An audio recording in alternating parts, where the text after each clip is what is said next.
एक व्यक्ति ने एक मुनि से पूछा, मेरे भाग्य में कितना धन है?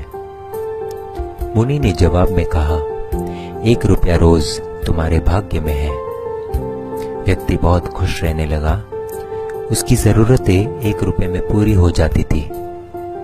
एक दिन उसके मित्र ने कहा, मैं तुम्हारे सादगी जीवन और खुशी देखकर बहुत प्रभावित हुआ हूँ और अपनी बहन की शादी तुमसे करवाना चाहता हूँ।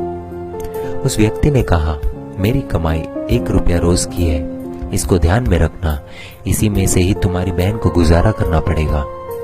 मित्र ने कहा, कोई बात नहीं, मुझे रिश्ता मंजूर है।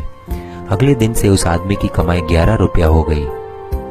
उसने मुनि को बुलाया और कहा, हे मुनिवर, मेरे भाग्य में 1 रुपया लिखा है, फिर 11 रुपए क्यों मिल रहे हैं? मुनि ने जवाब में पूछा, तुम्हारा किसी से रिश्ता या सगाई हुई है क्या? उस व्यक्ति ने जवाब में कहा, हाँ हुई है। मुनि ने कहा, तो यह तुमको 10 रुपए उसके भाग्य के मिल रहे हैं, इसको जोड़ना शुरू करो, तुम्हारे विवाह में काम आएंगे। शादी के कुछ दिनों के बाद एक दिन उसकी पत्नी गर्भवती हुई और उसकी कमाई 31 रुपए होने लगी। फिर उसने मुनि को बुलाया और कहा, हे मुनिवर, मेरी और मेरी पत्नी के भाग्य के 11 रुपए मिल रहे थे, लेकिन अभी 31 रुपए क्यों मिल रहे हैं? क्या मैं कोई अपराध कर रहा हूँ?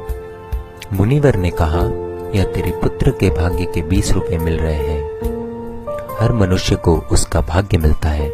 किसके भाग्य से घर में धन दौलत आती है हमको नहीं पता, लेकिन मनुष्य अहंकार करता है कि मैंने बनाया, मैंने कमाया, मेरा है, मैं कमा रहा हूँ, मेरी वजह से हो रहा है। इसलिए हमें कभी अहंकार नहीं करना चाहिए, क्योंकि हमें खुद नहीं पता है कि हम किसके भाग्य का खा रहे हैं।